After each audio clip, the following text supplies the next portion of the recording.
মির্জা আব্বাসকে উন্নত চিকিৎসার জন্য সিঙ্গাপুর নেওয়া হচ্ছে আজ। এরই মধ্যে তাকে বহনকারী অ্যাম্বুলেন্স শাহজালাল বিমানবন্দরে পৌঁছেছে।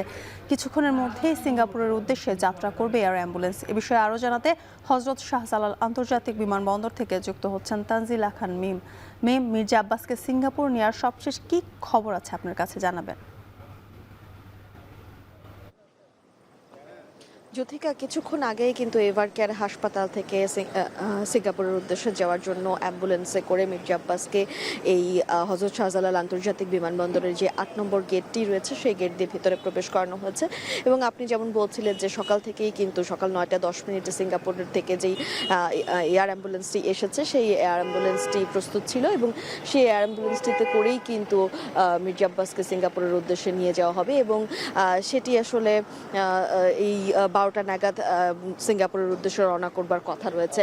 এবং তাছাড়াও কিন্তু আসলে আমরা জানি যে শুক্রবার মির্জা আব্বাসের অস্ত্রোপচার সফল হয়েছে এবং তারপর গতকাল তার সিটি স্ক্যান রিপোর্টও ভালো এসেছে এবং উন্নত চিকিৎসার জন্যই আজকে তার শারীরিক অবস্থা বিবেচনায় তাকে সিঙ্গাপুরের উদ্দেশ্যে নিয়ে যাওয়া হচ্ছে। কিছুক্ষণ আগেই কিন্তু গণমাধ্যমে মির্জা আব্বাসের যে ভাতিজা তিনিও কথা বলেছেন এবং এই তথ্যগুলোই তিনি দিয়েছেন।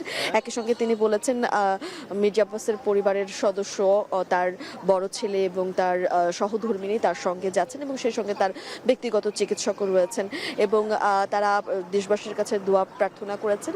তারা প্রত্যাশা করছেন যে তিনি সুস্থ হয়ে আবারও ফিরে আসবেন এবং দেশের রাজনীতিতে মির্জা আব্বাসের যেমন অবদান এবং বিশেষ করে যদি বাংলাদেশ জাতীয়তাবাদী দল বিএনপির কথা বলা হয় সেই জায়গায় তার একজন জ্যেষ্ঠ নেতা হিসেবে, রাজনৈতিক ব্যক্তি হিসেবে তার যে অবদান সেই যে ধারা সেই ধারায় তিনি অব্যাহত রাখবেন, মানুষের কল্যাণে কাজ করবেন। এবং একই সঙ্গে কিন্তু আমরা জানি যে তিনি অসুস্থ হবার পর থেকেই কিন্তু প্রধানমন্ত্রী তারেক রহমান সহ বিএনপি যারা অন্যান্য জ্যেষ্ঠ নেতারা রয়েছেন, মন্ত্রী রয়েছেন, তারা কিন্তু মির্জা আব্বাসের যে শারীরিক অবস্থা সেই অবস্থা জানতে সার্বক্ষণিক তার পরিবারের সদস্যদের সঙ্গে, তার ব্যক্তিগত চিকিৎসকদের সঙ্গে যোগাযোগ রাখছেন।